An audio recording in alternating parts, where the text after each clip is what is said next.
And somehow this didn't work that well, and so they came and they changed the plan. I'm going to be Flickr for video.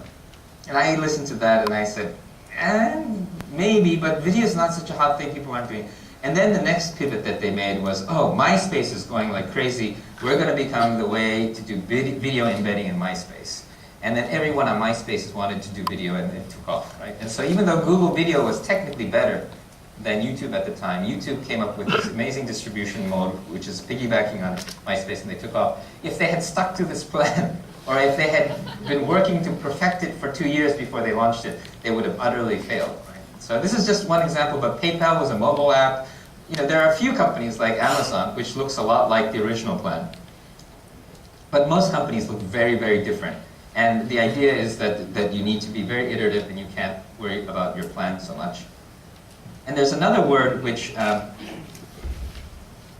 really like, and John C. Brown talks about, is serendipity. And I think most people know what it is because you're English speaking. It's hard to explain in Japanese. There's no Japanese word for this. But serendipity is basically like being lucky, but it's a little bit better. I mean, it's like randomness in a good way. But the thing about, so this actually, I don't have a good citation for this, so I don't know if this is true, but I'll say it because I heard somebody cite it when I was in London last week. There was some study where they asked people if you feel lucky or unlucky. And they gave them the same test, which is you read through a newspaper, you're supposed to count how many photographs and write it down, then run to the goal. And so all the people, and the second page of the newspaper says, big red letters, there are 24 photographs. So all the unlucky people still counted anyway. And they all came in last. And all the lucky people believed it and went running up. And on the way up the stairs, there's a bill of money on the floor. And they saw that and they picked it up and they ran up the stairs and cashed in. The unlucky people all came in last and they didn't see the money on the floor. And I think there's a fundamental kind of, luck is kind of, you sort of, there's a certain amount of trust, there's a certain kind of personality that embraces serendipity. But another is about planning. You know, so I have friends in Japan who work for big companies, and every single meeting, every single day is a regular meeting. So the weekly infrastructure meeting, or the weekly administrative meeting, it's the same people, same agenda. They have no room for luck, right? If you plan everything, there's no serendipity, there's no luck, and you just end up exactly where you're going.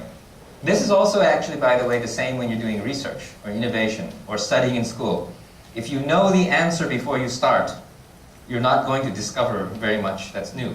If somebody says, redesign this except 30% cheaper, the best thing that will happen is this will become 30% cheaper. That's already, you have the answer. The idea of discovering new things has a lot of risk of failure. You have to really be able to go out and not have the answer. And it's amazing how much of our life we spend working on things where we already know what the answer is, right? So serendipity is very, very important. And it ties back to all these things about the power of pull and things like that.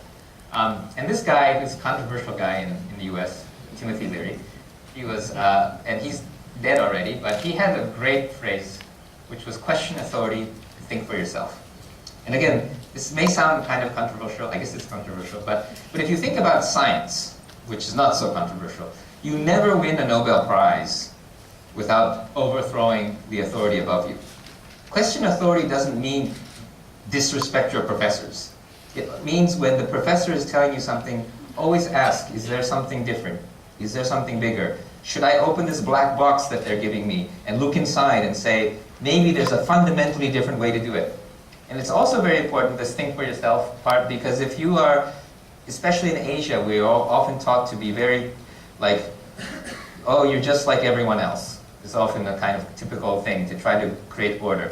So when you're sitting in the bathtub on the weekend and you come up with this idea, a lot of kids in Japan, especially, I don't know about here, you say, but somebody's probably already thought of this. I'm not going to spend more time thinking about, what am I having for dinner? But if you, really what you need to do is you need to say, you know, maybe somebody thought about it, but it's all about timing, it's all about serendipity. I'm going to spend the weekend working on it and building it. You know, and I think it's really important, this think for yourself, is you have to take every idea that you have and really go to the end of the idea, and maybe more important, to turn it into some kind of action, some kind of product, and test the idea. And so constantly questioning authority, questioning yourself, thinking for yourself. And this is the hardest thing, by the way, for professors to teach, right? Because I'm always trying to lecture to students these days, now that I'm an academic, or actually not an academic, but a lab director, and they're always asking me for answers. And I said, no, you have to think for yourself. And that's really hard because they say, well, how do I think for myself? Oh, think for yourself. So this is like being like a Zen monk. You can't actually say what you want people to do, because then you're giving them the answer.